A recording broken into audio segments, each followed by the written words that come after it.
Hi guys, आज हम पढ़ेंगे कि हृदय में कितने रोग होते हैं। तो दूसरा प्रश्न जो है केनता शीर्षम अध्याय जो कि चरक संहिता के सूत स्थान के 17 चैप्टर है, उसका नाम है केनता शीर्षम अध्याय। उसमें 6 प्रश्न पूछे गए हैं। तो पहला प्रश्न जो था कि मनुष्य के सिर में कितने रोग होते हैं, उसको हम डीपली डिस्कस कर चुके हैं 4-5 वीडियोस में।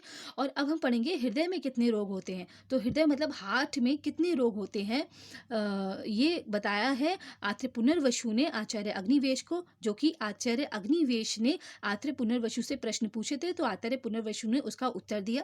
तो देखते हैं, पहले हम ये जान लेते हैं कि जो हृदय होता है उसमें भी 5 प्रकार के रोग होते हैं। वातज हृदय रोग, पित्तज हृदय रोग, कफज हृदय रोग, सन्निपातक हृदय रोग और कृमिज हृदय रोग। इसमें से हम वातजन्य हृदय रोग का डीपली डिस्कस करेंगे, उसके कारण, संप्राप्ति और लक्षण को देखेंगे। ठीक है, तो श्लोक पर आते हैं। शोक, उपवास, व्यायाम, रूक्ष शुष्क अल्पभोजने वायुराविश्य हृदय जनियत उत्तमा रुजम। तो शोक करने से, उपवास करने से, व्यायाम करने से, रूक्ष अन्नपान का और सूखा अन्नपान खाने से, अल्प भोजन करने से, वायुर आविश्य हृदय, वायु जो होती है हृदय में प्रवेश करती है और उत्तमा रुचा और अत्यधिक वेदना को उत्पन्न करती है। ठीक है, तो शोक मतलब दुखी रहना, उपवास मतलब लंघन करना या फिर कम भोजन खाना या फिर व्रत रखना, व्यायाम करना यानी कि बहुत ज़्यादा एक्सरसाइज करना, रूक्ष ड्राई और सूखा भोजन बिना ऑयल के भोजन करना, अल्प भोजन करना, बहुत ज़्यादा कम अमाउंट में भोजन करना। तो वायु आविश्य, वायु बढ़ जाती है और हृदय में अत्यधिक वेदना को उत्पन्न करती है। यह है चरक सूत्र स्थान के 17 चैप्टर यानी कि केनता शीर्षम अध्याय का 30 श्लोक। अब इसका मीनिंग देख लेते हैं। शोक, उपवास, अत्यधिक व्यायाम, इनसे और सूखे सूखे व मात्रा में अल्प भोजन करने से बढ़ी हुई वायु हृदय प्रदेश में जाकर अत्यधिक वेदना को उत्पन्न करती है। ठीक है, यह है वातजन्य हृदय रोग के कारण। क्या क्या है? शोक, उपवास, अत्यधिक व्यायाम, इनसे और रूखे सूखे भोजन खाना, अल्प मात्रा में भोजन करना, इससे वायु बढ़ जाती है और हृदय प्रदेश में जाकर अत्यधिक वेदना को उत्पन्न करती है। ठीक है, अब हम पढ़ेंगे जो वातजन्य हृदय रोग के कारण पढ़े हैं, उसके बाद उसके लक्षण पढ़ेंगे कि अगर वातजन्य हृदय रोग हो जाता है तो फिर क्या क्या सिम्टम्स आते हैं बॉडी में, क्या क्या हमें सिम्टम्स पेशेंट में दिखाई देंगे, वो हम देखते हैं।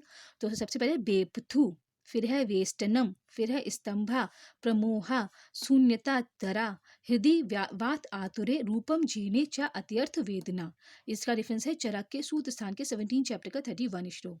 तो हृदय जब कुपित वायु से पीड़ित होता है, इन सब रीजन को फॉलो किया, इनको सेवन किया, वायु हृदय में कुपित हुई। तो हृदय जब कुपित वायु से पीड़ित होता है तो उसमें बेपथू, बेपथू मतलब धड़कन यानी कि पाल्पिटेशन, वेस्टन यानी कि ऐठन यानी कि क्रैम्पिंग, मरोड़ होना, ट्विस्टिंग होना, स्तंभ यानी कि हृदय की गति में रुकावट हो जाना, यानी कि हृदय के हार्ट बीट में ब्लॉकेज होना, बार बार रुक जाना, क्या क्या कह सकते हैं उसे, मिस द बीट, हृदय की गति में रुकावट होना।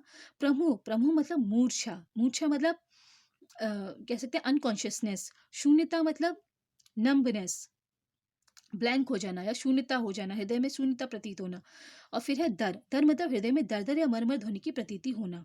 तो दरदर ध्वनि या मरमर ध्वनि, आवाज का आना, तो ये भी वातजन्य हृदय रोग के लक्षण है। ये लक्षण वातजन्य हृदय रोग में होते हैं और विशेष रूप से ये लक्षण भोजन के पच जाने पर अधिक रूप में बढ़ जाते हैं।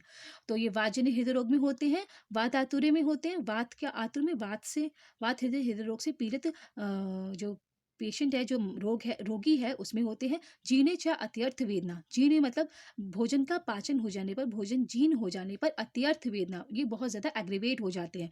ये लक्षण जो होते हैं, जैसे लक्षण पढ़े हैं हमने, जैसे कि बेप, थू, बेस्टन, स्तंभ और प्रमोह, शून्यता, दर। तो ये जब हम खाली पेट होते हैं तो ये और ज़्यादा एग्रीवेट हो जाते हैं और ज़्यादा बढ़ जाते हैं। ठीक है, तो हमने क्या क्या पढ़ा? वातजन्य हृदय रोग के लक्षण पढ़े। तो क्या क्या है? वेपथू, वेस्टन, स्तंभ, प्रमोह, शून्यता, दरा और जीर्ण अत्यर्थ वेदना।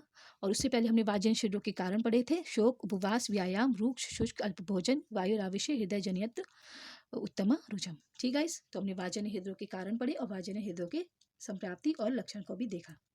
गाइस, इससे आगे भी वीडियोस में हम पित्तजन्य और कफजन्य और सन्निपातज और कृमिजन्य हृदय रोग के बारे में पढ़ेंगे। Till then, thank you, have a nice day. Jai Hind, जय भारत।